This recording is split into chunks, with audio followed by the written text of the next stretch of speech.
আসসালামু আলাইকুম। অন্তর্বর্তীকালীন সরকারের প্রধান উপদেষ্টা ডক্টর ইউনূস 4 দিনের সরকারি সফরে কাতার যাচ্ছেন। কাতারের আমির Sheikh Tamim bin Hamad Al থানির আমন্ত্রণে এ সফর অনুষ্ঠিত হচ্ছে বলে প্রধান উপদেষ্টার প্রেস উইং জানিয়েছে। এই সফরে ডক্টর ইউনূস কাতারে অনুষ্ঠিতব্য 2 দিনব্যাপী দ্য আর্থনা সামিট 2025 এখানে তিনি অংশগ্রহণ করবেন এবং এই সামিটে ডক্টর ইউনূস অন্যতম গুরুত্বপূর্ণ একজন অতিথি হিসাবে এখানে বক্তব্য রাখবেন এবং এই সফরে কাতারের আমির Sheikh Tamim bin Hamad Al থানির সঙ্গে ডক্টর ইউনূসের দ্বিপাক্ষিক বৈঠক হওয়ার সম্ভাবনা রয়েছে। ডক্টর ইউনূসের এই কাতার সফরে তার সফরসঙ্গী হিসাবে থাকবেন পররাষ্ট্র উপদেষ্টা মোহাম্মদ তৌহিদ হোসেন, জ্বালানি উপদেষ্টা মোহাম্মদ ফাউজুল কবির খান, শিল্প উপদেষ্টা আদিলুর রহমান খান।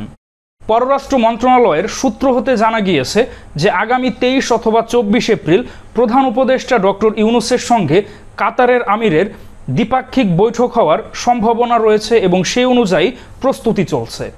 কাতারের আমির এবং প্রধান উপদেষ্টা ডক্টর ইউনূসের মধ্যে অনুষ্ঠিতব্য এই বৈঠকে বেশ কিছু গুরুত্বপূর্ণ বিষয় নিয়ে আলোচনা হতে পারে।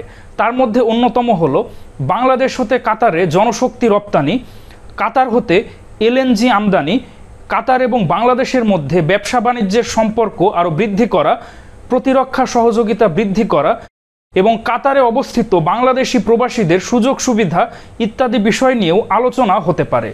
গত বছরের 23 এপ্রিল কাতারের আমির ঢাকা সফর করেন এবং কাতারের আমিরের সঙ্গে তৎকালীন প্রধানমন্ত্রীর মধ্যে একটি দ্বিপাক্ষিক বৈঠক অনুষ্ঠিত হয় এবং সেই বৈঠকে কাতার এবং বাংলাদেশের মধ্যে 10টি চুক্তি স্বাক্ষরিত হয় এবং বেশ কয়েকটি সমঝোতা সই হয়। তো এবার প্রধান উপদেষ্টা ডক্টর ইউনূস এবং কাতারের আমিরের মধ্যে যে বৈঠক হতে যাচ্ছে সেখানে এ সকল চুক্তি এবং সমঝোতার যে অগ্রগতি এ সকল বিষয় নিয়েও আলোচনা হতে পারে। প্রধান উপদেষ্টা ডক্টর ইউনূসের এই কাতার সফরের একটি বিশেষ দিক রয়েছে, সেটা হচ্ছে বাংলাদেশের ইতিহাসে প্রথমবারের মতো প্রধান উপদেষ্টার সফরসঙ্গী হিসাবে থাকবেন বাংলাদেশের 4 জন জাতীয় নারী ক্রীড়াবিদ।